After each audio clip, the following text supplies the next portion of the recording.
এলাকাবাসী, আমি যখন আপনাদের এই লোকটা মারা গেল আমি সর্বপ্রথম হাসপাতাল চলে গেছি।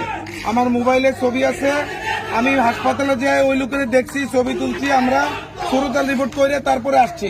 আমি একটু আগেও আসছি। আপনাদের আমি কথা দিচ্ছি, আমি ডিবির টিম আনছি, পুলিশ টিম থেকে আমার এসপি স্যার ফোর্স পাঠাইছে, পর্যাপ্ত ফোর্স আছে। আমরা আজকে সারা রাত যতক্ষণ সে ধরা না পড়বে ততক্ষণ পর্যন্ত আমরা মাটির নিচে গেলে মাটির তলেও যাবো, আমরা তাকে ধরে আনবো।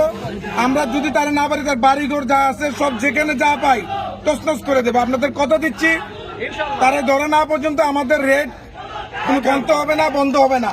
আমার সাথে এখানে প্রায় 1-150 অফিসার ফোর্স আছে, ডিবি টিম আসছে। আপনারা আমাদেরকে সহায়তা করেন, কথা দিচ্ছি এই সন্ত্রাসীদেরকে নির্মূল না করা পর্যন্ত আমরা থানায় ফিরবো না।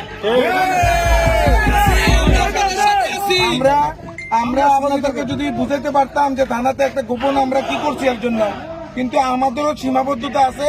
আপনারা দয়া করে, আমরাও মানুষ, আপনারাও মানুষ, আমরা সবাই মুসলমান। এই সন্ত্রাসীদের নির্মূল করার জন্য আমাদের যত দূর যাওয়া দরকার, আমি কথা দিচ্ছি আমরা তত দূর যাবো। আমাদেরকে সুযোগ দেন, আমাদের পাশে থাকেন।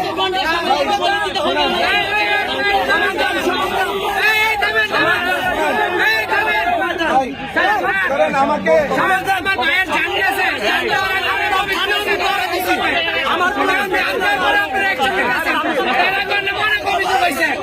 আমাদেরকে অপমান করলে বা আমাদেরকে মারধর করলে বা আমাদেরকে যা ইচ্ছে তা বললে কি আপনাদের ওই আসামিরে ধরা হবে না? আমরা চেষ্টা করি, আমাদের সুযোগ দেন।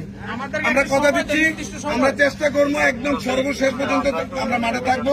আপনারা শান্তিতে বাড়িতে চলে যান, আমাদেরকে কাজ করতে দেন, আমাদেরকে সহায়তা করেন। আমরা যেখানে আছি সেখানে যাব। দয়া করে আপনারা বাড়িতে চলে যান, আমরা